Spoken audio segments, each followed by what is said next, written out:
In November 1989, a 14-year-old girl attended a beach party in Newcastle, Australia. By the end of the night, she would be found brutally murdered on the sand dunes. Her name was Leigh Leigh, and her death would expose a horrifying web of teenage violence, community silence, and justice delayed. Before we continue, I need to warn you that this episode contains discussions of sexual assault, violence, and the murder of a minor. Leigh Renea Mears, who would later adopt the surname Leigh, was born in June 1975. Growing up in Stockton, a working-class peninsula suburb of Newcastle, New South Wales, Leigh's life was typical of many Australian teenagers in the late 1980s. Friends remembered her as vivacious and friendly, a girl with a bright smile who enjoyed music, dancing, and hanging out at the beach like many kids in this coastal town. She lived with her mother and stepfather and, by all accounts, had typical teenage dreams and aspirations. Newcastle in the late 80s was a city in transition. The steel industry that had once been its backbone was declining, and the social fabric was changing. For teenagers like Leigh, weekend gatherings at beaches were a common escape, a place to socialize away from parental supervision. Stockton Beach, with its sprawling sand dunes and relative isolation, had long been a popular spot for young people to gather. The nearby caravan park served as a landmark and meeting point. What made these gatherings particularly concerning was their unsupervised nature. Groups of teenagers, alcohol, darkness, and isolation created a volatile mixture far from adult oversight. For Leigh, November 3, 1989, probably seemed like just another Friday night. A beach party at Stockton, nothing out of the ordinary for a 14-year-old looking to hang out with friends. She likely had no inkling that the social dynamics of that gathering would turn deadly. In this era before cell phones and instant communication, teenagers operated in a different world. No ability to call for help at a moment's notice. No GPS tracking by concerned parents. No text messages to check in. The freedom this afforded young people came with hidden dangers that would become tragically apparent that night. The party at Stockton Beach had all the elements of a typical teenage gathering of the era. About 20 to 30 young people, aged between 14 and 18, congregated near the caravan park as darkness fell. Alcohol flowed freely, despite many attendees being underage. Some witnesses later reported drug use, though to what extent remains unclear. Leigh arrived at the party around 7:30 p.m., dressed casually in shorts and a top, her hair styled as was fashionable for the time. Initially, the atmosphere was relaxed, music playing from portable stereos, small groups chatting, the usual teenage socialization. But witnesses would later describe how the mood began to shift as the night wore on and more alcohol was consumed. The party had no real host or supervision. It was simply a gathering spot where different groups of teens converged. According to court testimonies, Leigh became noticeably intoxicated fairly early in the evening. This vulnerability did not go unnoticed. What happened next paints a disturbing picture of predatory behavior and group dynamics at their worst. Several male attendees began to target Leigh with increasing harassment. Witnesses later described seeing her pushed around, verbally abused, and subjected to unwanted advances. Rather than stepping in, many onlookers either joined in the taunting or simply looked away. A collective failure that would have devastating consequences. Around 10:30 p.m., several witnesses reported seeing Leigh in distress, crying and attempting to distance herself from certain male attendees who continued to follow her. She was last seen walking away from the main group, heading in the direction of the sand dunes. Some party attendees later claimed they assumed she was going home or meeting someone else. Others admitted they saw her being followed but did nothing. It's this collective inaction, this bystander effect multiplied across dozens of teenagers, that allowed the subsequent events to unfold. But as the night progressed, something would go terribly wrong. a cascade of violence that began with harassment and would end in murder. When Leigh failed to return home that night, her mother became increasingly concerned. By morning, her family was frantically searching for her. Their worst fears were realized around 10:15 a.m. on November 4th, when a local resident walking their dog made a horrific discovery among the sand dunes. If you're already feeling a connection to this story, go ahead and hit that like button. Every like helps this channel grow so we can continue bringing these important stories to light. Leigh's body had been found approximately 100 meters from where the party had taken place. She was partially clothed, and the visible injuries immediately indicated a violent attack. Police were called and quickly cordoned off the area, establishing what would become one of the most disturbing crime scenes in Newcastle's history.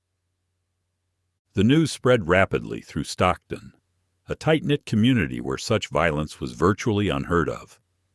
Parents who had children at the beach party the night before were struck with dual horrors: the tragedy itself and the realization that their own children had been present when events began to unfold. The medical examination would later reveal the full extent of the brutality Leigh had endured. She had been sexually assaulted, beaten severely, and ultimately murdered through blunt force trauma. The particularly violent nature of the crime shocked even experienced investigators. As police began interviewing party attendees, they encountered their first major obstacle in solving the case: a wall of silence. Police investigations in the late 1980s lacked many of the forensic tools we take for granted today. There was no DNA database to reference, no cell phone records to track movements, no social media posts to scrutinize.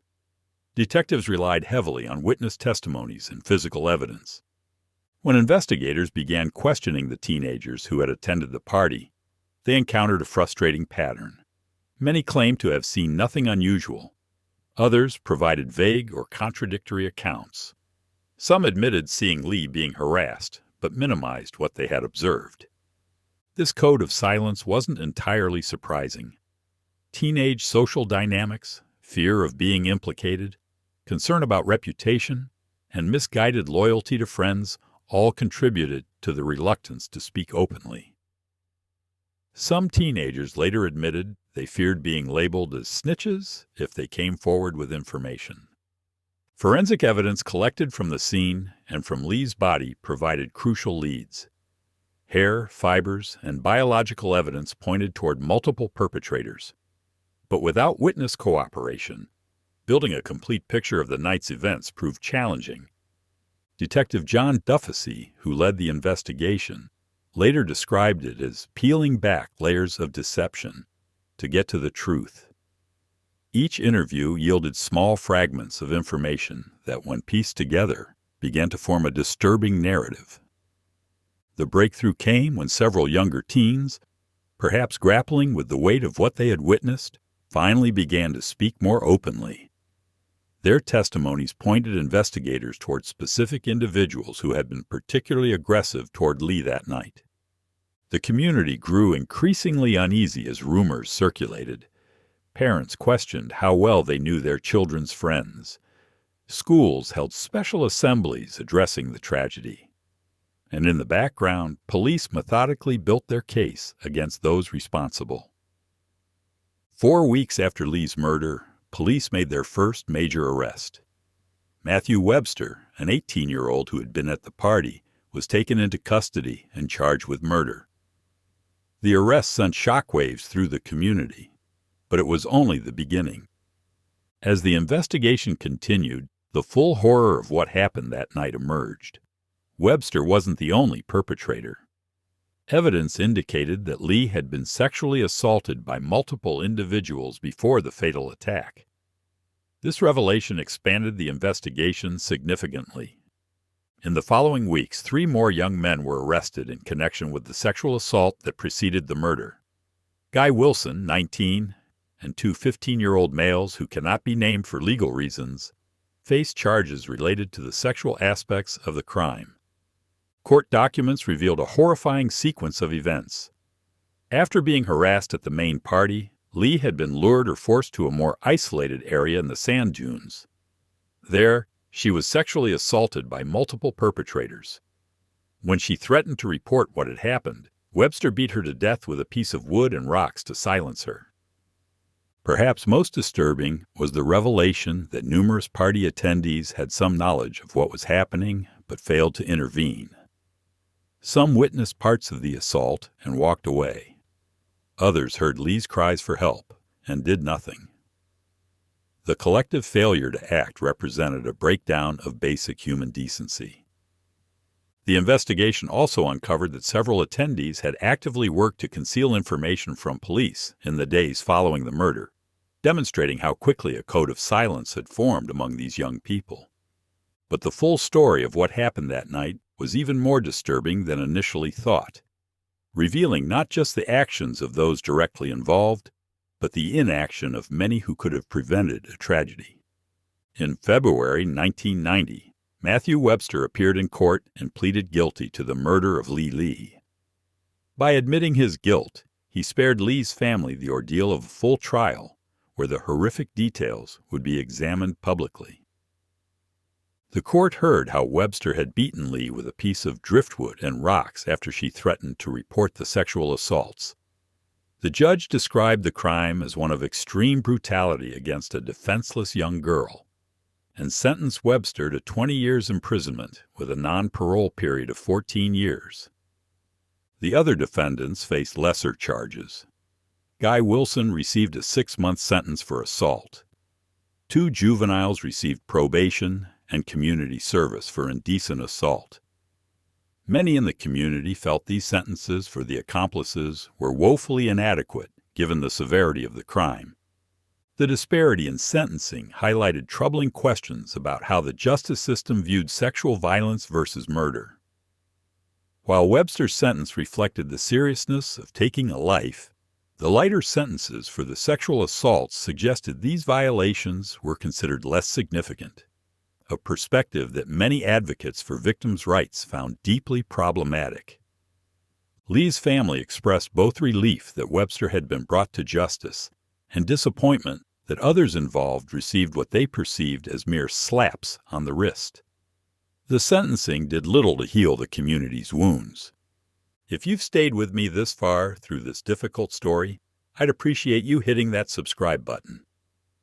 Stories like Leigh's deserve to be told, and your support helps ensure these important conversations continue. The murder of Leigh Leigh forced Newcastle to confront uncomfortable truths about youth culture, violence, and collective responsibility. In the immediate aftermath, schools implement new education programs addressing respect, consent, and bystander intervention. Local authorities increased patrols of beaches and youth gathering spots. Parents became more vigilant about knowing where their teenagers were and who they were with. The naive assumption that it couldn't happen here had been shattered forever. The case's cultural impact extended beyond Newcastle. In 1996, playwright Nick Enright created Black Rock, a play inspired by the events surrounding Leigh's murder. It was later adapted into a film in 1997, bringing the case's themes to national attention. While fictionalized, these works sparked important conversations about masculine culture, group dynamics, and the consequences of inaction. In memory of Leigh, her family established the Leigh Leigh Memorial Scholarship, which supports young people pursuing nursing careers, the profession Leigh had expressed interest in before her death. Perhaps the most meaningful legacy of this case is how it changed public discourse around bystander responsibility. The question shifted from simply, who committed this crime, to who could have prevented it. This evolution in thinking has influenced how we approach education about sexual assault and violence prevention. Today, Stockton Beach still attracts visitors and locals alike. Few of the teenagers who visit now would know the tragedy that occurred there decades ago. But for a generation of Newcastle residents who lived through those events, the memory of Leigh Leigh and the lessons from her death remain vivid. The murder of Leigh Leigh isn't just a historical crime to be studied and filed away.